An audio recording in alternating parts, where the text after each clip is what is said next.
নমস্কার, আমি দেবশ্রী। আমার চ্যানেল কুক উইথ দেবশ্রীতে সকলকে স্বাগত জানি। আজ আবারও একটা রেসিপি নিয়ে চলে এসেছি। আজ করব লাউ শাক পোস্ত। লাউ শাক পোস্ত করার জন্য এখানে লাউ শাকটা খুব ভালো করে কেটে নিয়েছি। শুধু এটা পাতাটা আলাদা করে রেখেছি, ডাঁটাটা আর আলুটা আলাদা করে রেখেছি। তো চলুন শুরু করা যাক। এখানে তেল গরম হতে বসিয়ে দিয়েছি।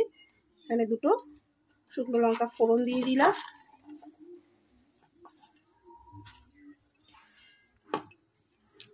দিয়ে দেবো কালো জিরে ফোড়ন।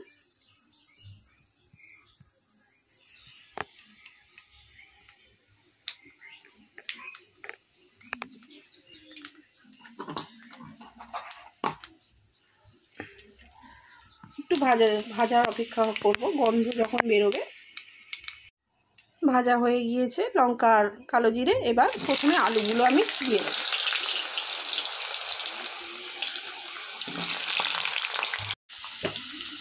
এবার দিয়ে দেবো স্বাদ মতো নুন। ডাঁটাটা সঙ্গে দিলে ভালো হতো, কিন্তু খুবই কচি ডাঁটাটা, তাই একটুখানি ভাজা হয়ে যাওয়ার অপেক্ষা করব। ভাজা হয়ে গেলে তারপরে ডাঁটাটা দেবো। আলুটা প্রথমে খুব ভালো করে লাল করে ভেজে নেব। আলুটা খুব ভালো করে লাল করে ভেজে নিয়েছি। এবার ডাঁটাটা আমি দিয়ে দেবো।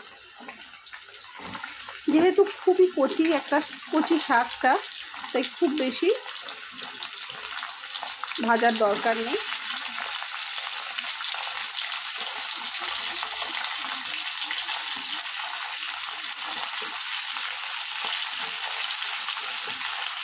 ডাঁটাটা দিয়েও আমি একটুখানি নেড়ে চেড়ে নেব।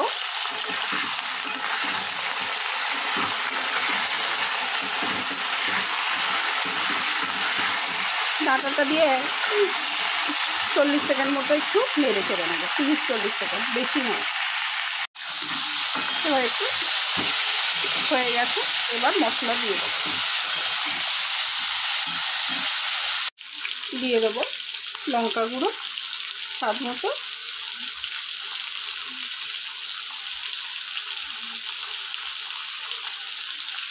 হলুদ গুঁড়ো,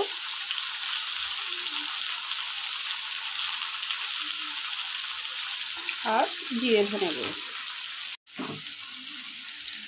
অল্প জল দিয়ে ভালো করে কষিয়ে নেব।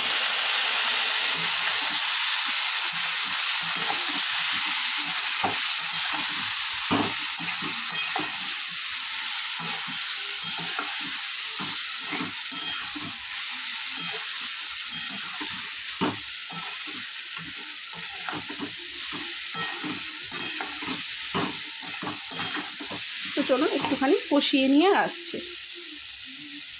গিয়েছে কষানো, তেল ছেড়ে দিয়েছে মশলা থেকে খুব ভালো করে।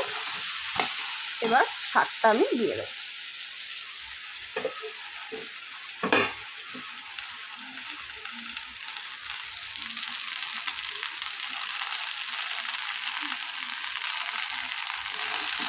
এখন আর কোনো জল দেব না আমি এর মধ্যে।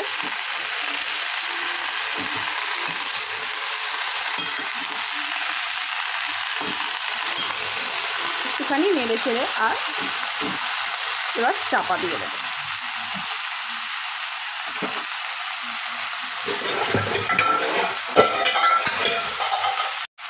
এই যে চাপা দিয়ে দেবো। গ্যাসটা আস্তে করে দেবো, দিয়ে চাপা দিয়ে দেবো। যেটুকু জল বেরোনোর বেরিয়ে যাবে। এই পোস্তটা এবার বেটে নেবো। এখানে 50 গ্রাম মতো পোস্ত আছে, যেটা আমি বেটে নেবো। চলুন বেটে নিয়ে আর আসছি। চলুন 5 মিনিট হয়ে গেছে, দেখে নিই।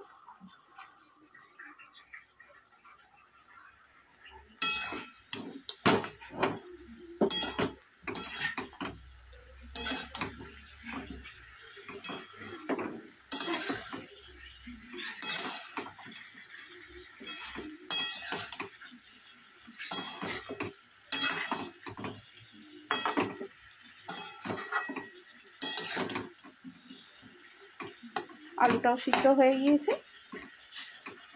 এবার পোস্তটা দিয়ে দেব।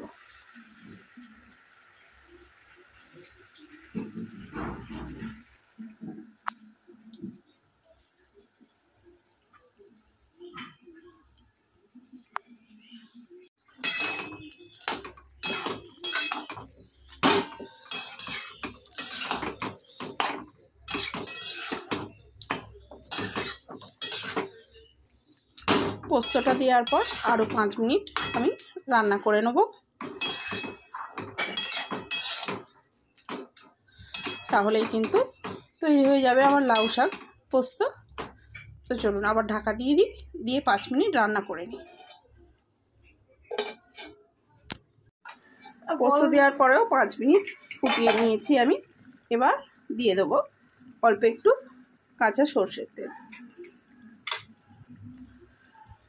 দিয়ে 1 মিনিট মতো আবারও চাপা দিয়ে নামিয়ে নেব। আবারও 1 মিনিট হয়ে গিয়েছে। এবার পোস্তটা আমি দেখে নিই।